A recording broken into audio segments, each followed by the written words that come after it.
نسبت، صاحب نسبت کے بیان کی تاثیر اور صاحب علم صاحب مطالعہ کے بیان کا معاملہ وہ الگ الگ ہے. ایک سے معلومات ملتی ہیں، ایک بیان ایسے ہوتے ہیں، اور کچھ بیان ایسے ہوتے ہیں جن سے معلومات کے ساتھ ساتھ دل کی دوا ملتی ہے. تو اہل اللہ کے بیانات کو معلومات کی غرض سے نہیں سننا چاہیے.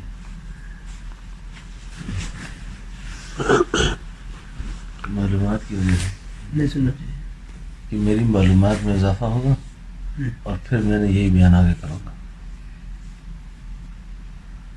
بلکہ اصلاح کے لیے سے سننا چاہیے. اس سے میری اصلاح ہو جائے. پھر جب اصلاح کی نیت سے سن لیا، پھر کبھی بیان کا اللہ نے موقع دے دیا، وہ باتیں یاد آ گئی تو اس کو بیان بھی کر دیں. وہ بطور ملفوظ اور ارشاد کے بات رہ جاتی ہے.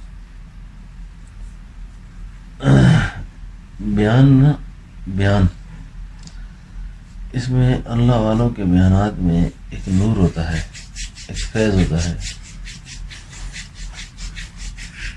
بعض بزرگ فرماتے ہیں کہ اس نور کا نام ہے نور ایقان.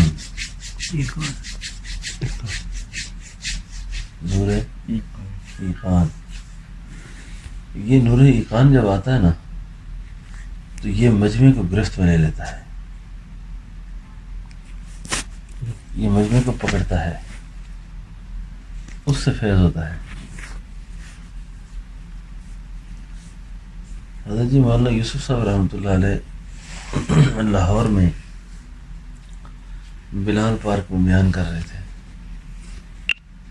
تو بیان کے دوران ان کی موت آ گئی ممبر پہ بیٹھے بیٹھے. بس نفسیت چھوٹی پھوٹ گئی اور ممبر پہ بیٹھے بیٹھے انتقال کر گئے.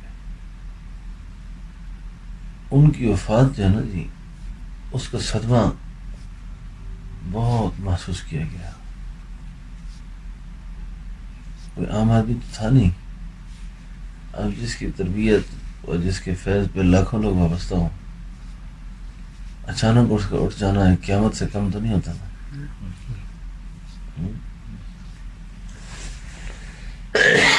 اللہ اکبر. بڑی عجیب بات سنا رہا ہوں. ان سے مریدہ ایک خاتون تھی، یہ ابیتی میں لکھا ہے. یہ ان سے بیعت ایک خاتون تھی، اس کو حضرت کی جدائی کا صدمہ بہت تھا، اور جب وہ حضرت کو یاد کر کے روتی نا، تو جس طرح ایک عورتوں کا انداز ہوتا ہے یا کسی بھی جانے والے کا، تو وہ یہ کہتی ہیں حضرت جی آپ نے تو جاتے وقت بتایا بھی نہیں، آپ نے تو جاتے وقت بتایا نہیں. خود شیخ زکریا رحمۃ اللہ علیہ فرماتے ہیں کہ یہ میرے داماد بھی تھے اور میری تربیت میں بھی تھے، لیکن مجھے بھی جب یوسف کی یاد آتی تو میں بہت روتا، قابو نہیں کر سکتا تھا. لیکن یہ عورت جو روتی تھی نا، یہ عورت کہتی ہے کہ ایک دن میں نے عالم مکاشفہ میں ان کی زیارت ہوئی. ان کی زیارت ہوئی تو انہوں نے فرمایا مجھ پہ رویا نہ کر، مجھ پہ رویا نہ کر. میرے ساتھ تو اللہ نے بڑا ہی عجیب معاملہ کیا. فرمایا حضرت کیا ہوا آپ کے ساتھ؟ فرمایا جب بھی میں بیان کیا کرتا تھا نا، تو اس بیان کے اندر ایک نور آتا تھا، ایک فیض آتا تھا، ایک رحمت آتی تھی. تو وہ اس بیان میں اس قدر زیادہ آیا کہ میں اس نور کے نیچے، اس رحمت کے نیچے دب گیا. اور گلاب کا ایک بہت خوبصورت بڑا پھول لایا گیا تو مجھے کسی کہنے والے نے کہا حضرت اس کو سونگھ لیں ذرا. کہتے ہیں کہ میں اس کی خوشبو لینے میں لگ گیا، اس کی خوشبو لے رہا تھا، بس خوشبو اس قدر زبردست تھی کہ میری روح اللہ کے پاس پہنچ گئی۔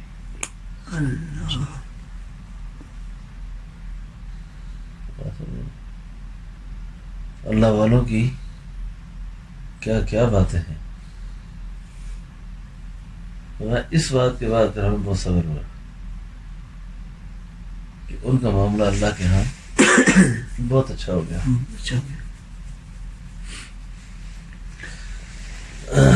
روح کی سختی جو ہے نا، روح کی، جس کو قرآن کیا کہتا ہے، جہاں سکرت الموت بالحق،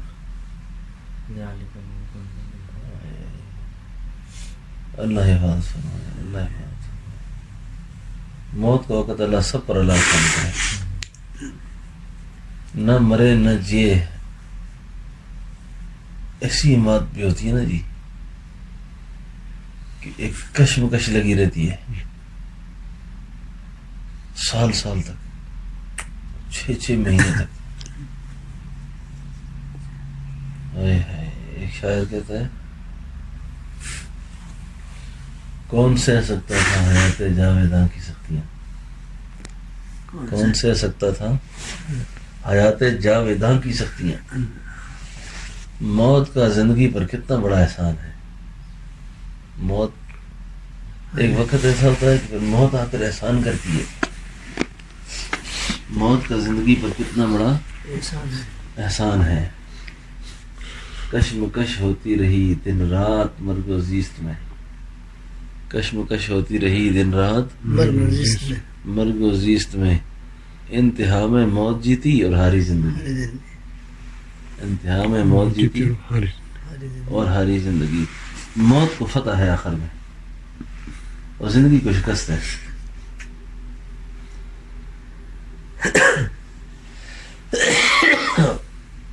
موت کے جو وقت ہے نا، ہمارے حضرت صاحب فرمایا کرتے تھے کہ کچھ ایسی مخفی نیکیاں ہونی چاہیے،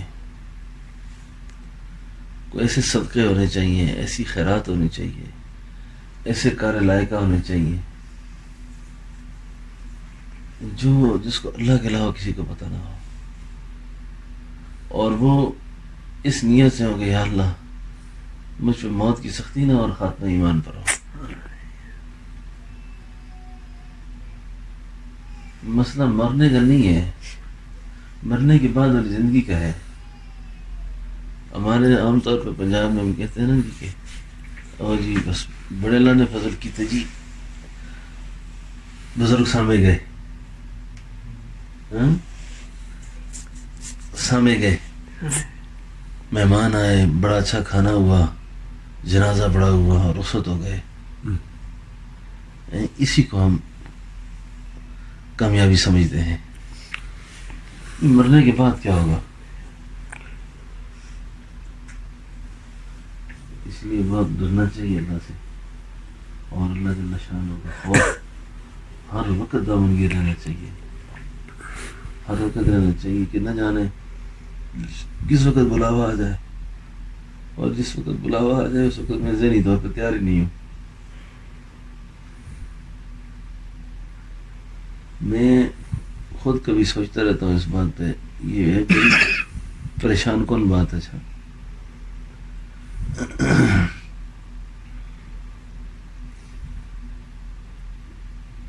اگر بندے کو پتہ کرنا ہو کہ مجھے اللہ سے محبت زیادہ ہے یا اپنے اہل و عیال سے، بچوں سے، بیوی سے، خاندان سے، اپنی مال تجارت کوٹھی سے، گاڑی سے، فرمایا اس کے لیے تم کبھی کبھی تنہائی میں بیٹھ کے نا اپنے پیاروں سے جدائیوں کو سوچا کرو۔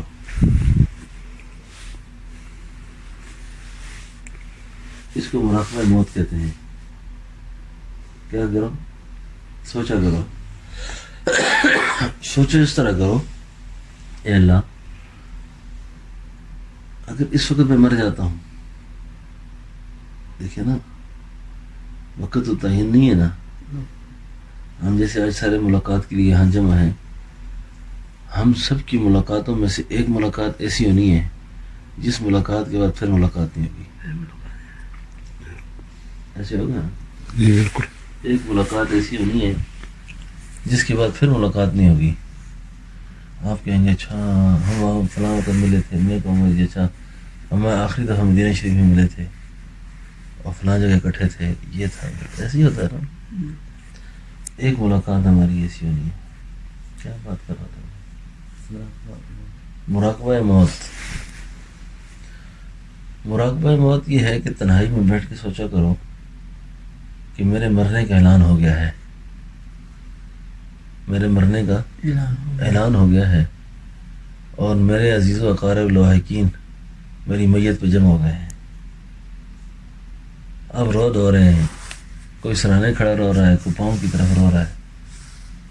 اب اگلا قصہ میرے ساتھ یہ شروع ہو گیا ہے کہ اب میرے غسل کا انتظام ہو رہا ہے, اب میرے کپڑے پھاڑے جا رہے ہیں, اب مجھے کوئی میرا ہاتھ کو اس طرف رکھتا ہے, کس طرف رکھتا ہے. مردہ تو بڑا بے بس ہوتا ہے پھر. اور اس کے بعد ابھی مجھے غسل دیا جا رہا ہے. اب مجھے کفن پہنا دیا گیا, اب میرا میت اٹھا دیا گیا. اب آخری بار ایک کوہرام مچ گیا, آخری بار ایک کوہرام پھر مچ گیا. جس کو میت گھر سے نکلتا ہے نا, بچیاں روتی ہیں, جی بچے روتے ہیں, ایک کوہرام ہوتا ہے. کسی نے کیا خوب کہا, ایک قیامت ڈھائے گا دنیا سے اٹھ جانا میرا, ایک قیامت ڈھائے گا دنیا سے اٹھ جانا میرا. ارے یاد کر کے روئیں گے یہ یاران میں خانہ مجھے, ارے یاد کر کے روئیں گے. عاشق کا جنازہ ہے ذرا دھوم سے نکلے, عاشق کا جنازہ ہے ذرا دھوم سے نکلے, محبوب کی گلیوں میں ذرا گھوم کے نکلے. یہ بڑے عجیب جنازے ہوتے ہیں نا. جیسے عالم ربانی کا جنازہ, کسی بزرگ کا جنازہ, وہ خود نہیں مرتا, اپنے ساتھ پورے عالم کو مار دیتا ہے. موت العالم موت العالم, ایک عالم کی موت عالم کی موت ہوتی ہے. خیر, یہ مراقبہ کرے, اس پر سوچ فکر کرے کہ جی میں اب اس کے بعد دیکھے کہ اس کی دلی کیفیت کیا ہے, میلان اللہ کی طرف ہے یا مخلوق کی طرف ہے. اگر یہ سوچ آنے کے بعد بھی اس کی طبیعت میں دنیا داری ہے, تو اس کا مطلب یہ ہے کہ ابھی تک اس کو اللہ کی محبت نصیب نہیں ہے, یہ اللہ کا وصال نہیں چاہتا. یہ حالانکہ موت تو محبوب کی ملاقات کا نام ہے, محبوب کی, لیکن ہمارے دل میں ابھی تک اتنے ارمان بسے ہوئے ہیں. میں نے 90 سال 100 سال کے لوگوں کے پاس گیا ہوں, اسپتالوں میں, گھروں میں, اللہ اکبر, سوائے چند ایک عارفین کے. جس کے پاس گیا کہتے پھر صاحب بس دعا کرو اللہ ایک دفعہ اٹھا کے نما. شیخ نثار فتحی صاحب رحمۃ اللہ علیہ جو تھے,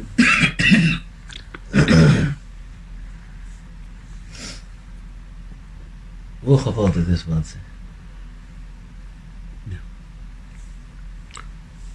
کہتے تھے 60 سال عمر ہوئی, اس کے بعد سے روز انتظار ہے, روز انتظار رہتا ہے, روز انتظار رہتا ہے. اور جس سے ملک الموت آئے گا نا, تو ملک الموت جس وقت میری روح قبض کرے گا, اس وقت ہی میں اس کو ایک شعر سناؤں گا. پھر کیا شعر سناؤں گا؟ خوشا نصیب کہ آج میں اپنی جان سے گیا, خوشا نصیب, خوشا نصیب کہ آج میں اپنی جان سے گیا, اچھا ہوا یہ حجاب درمیان سے گیا, اچھا ہوا یہ حجاب درمیان سے گیا. تو علامہ کہتا ہے نا، خیرت مندوں سے کیا پوچھوں کہ میری ابتدا کیا ہے، خیرت مندوں سے کیا پوچھوں کہ میری ابتدا کیا ہے، اور مجھے تو یہ فکر رہتی ہے میری انتہا کیا ہے، پتہ نہیں میرا آخری وقت کیسا ہوگا، ہاں آخری وقت کیسا ہوگا، سفر میں ہوگا، گھر میں ہوگا، مسجد میں ہوگا، کہاں ہوگا، اس کی مجھے فکر ہے، لیکن جہاں بھی ہو اللہ کی ناراضگی والا نہ ہو، بسنا تو ہے نا، اللہ اکبر، نہ کسی کے حقوق واجبہ باقی نہ ہو، میاں بیوی کے حق، بہن بھائیوں کے، عزیز و اقارب کے، دوست احباب کے، حقوق العباد میں سے اور حقوق اللہ میں سے، یعنی بالکل پاک صاف ہو کے جائے. تو اللہ کی محبت کا جو جانچنا ہے نا، پرکھنا ہے، اس کی یہ کسوٹی ہے. اچھا، جو آدمی بزرگوں نے لکھا جو مراقبہ موت کرتا ہے نا، سوچتا ہے کبھی اپنی موت کو، تذکرہ کرتا ہے، اس کو یاد کرتا ہے، اس کی اصلاح میں نا کافی بہتری آ جاتی ہے. ہم ہزاروں جنازے اٹھاتے ہیں، اس کے مرنے کے بعد قبرستان میں بیٹھ کے بڑی باس مباحثے ہوتے ہیں، لیکن یہ خیال نہیں ہوتا کہ یہ آج جو جنازہ قدم بیٹھا جا رہا ہے، کل میرا بھی ایسا ہوگا، کل میں بھی ایسے ہی اٹھایا جاؤں گا. بس اللہ جل شانہ سے اپنی عافیت کا سوال ہمیشہ کریں، اس نے خاتموں کا سوال ہمیشہ کریں، اور جتنی زندگی ہے یہ زندگی بغاوت میں نہ گزرے. ارادہ شعور گناہوں میں شامل نہ ہو، ارادہ اور شعور گناہ میں شامل نہ ہو. غلطی سے کوئی غلطی گناہ سرزد ہو جائے تو فوری رات کو توبہ کر کے سوئے.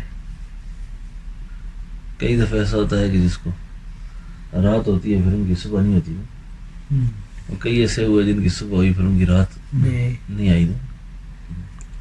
ان کو یہ چاہیے سب کو استغفار کی کثرت، اللہ کو منانا، اللہ سے کو یاد کرنا، یہ بہت ضروری ہے، یہ بہت ضروری ہے. اپنی اچھی کو یادگار ضرور چھوڑنی چاہیے، اچھی یادگار.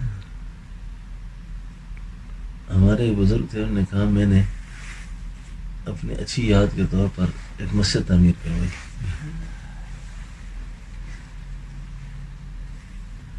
سیدنا ابوبکر صدیق رضی اللہ فرمایا کرتے تھے کہ خوش نصیب انسان ہوا ہے جو خود مر جائے اس کا کہ نیکی نہ مرے، اور بد نصیب آدمی ہوا ہے جو خود مر جائے اس کا گناہ نہ مرے. اچھا کام کو کر کے گیا ہے تو یہ مرنے کے بعد اس کو صدقہ جاریہ ہے. کئی لوگ کہتے ہیں پیچھے اولادیں یاد کریں گی، کوئی یاد نہیں کرتا. ہم اپنے والدین کے ساتھ جو کر رہے ہیں، جی کل ہمارے ساتھ بھی ایسی کرنا ہے. ہر آدمی سوچے کہ میں اپنے محاسن، اپنے بڑوں کو کتنا اپنی دعاؤں میں یاد کرتا ہوں، کتنا ان کے لیے صدقہ خیرات کرتا ہوں، کتنا اصالہ ثواب کرتا ہوں.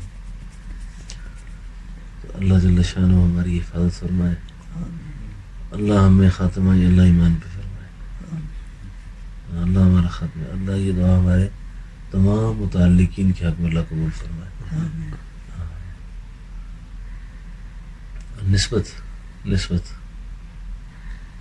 کے جو فوائد ہے نا، اللہ وہ رات کو جو شاہ جی نے کہا نا وہاں پہ، یہ بات بڑی دل کی لگی کہ جی ہم بزرگوں سے بیعت ہو جاتے ہیں، ذکر نہیں کرتے، مراقبہ نہیں کرتے، اعمال نہیں کرتے، تو پھر بیعت کا کیا فائدہ ہے؟ ہاں بیت کا کیا فائدہ ہے؟ فرمایا یہ کم فائدہ ہے کہ رات کو شیخ اٹھ کر اللہ کی بارگاہ میں دعا کرے کہ اللہ جس نے مجھ سے بیعت کی ہے، جو میرے ساتھ محبت رکھتا ہے، اللہ اس کو جنت نصیب فرما، اللہ اس کو آگ سے بچا، اللہ اس کو جہنم سے بچا۔ مثلا مجھ سے جتنے لوگ بیعت ہیں، جس نے مجھ سے تعلق رکھا ہے، میں نہ ان کو مکہ مکرمہ میں بلاؤں نہ یہاں بلاؤں، ان کو شاید میرے بارے میں پتہ ہی نہیں کہ میں کہاں ہوں اس وقت۔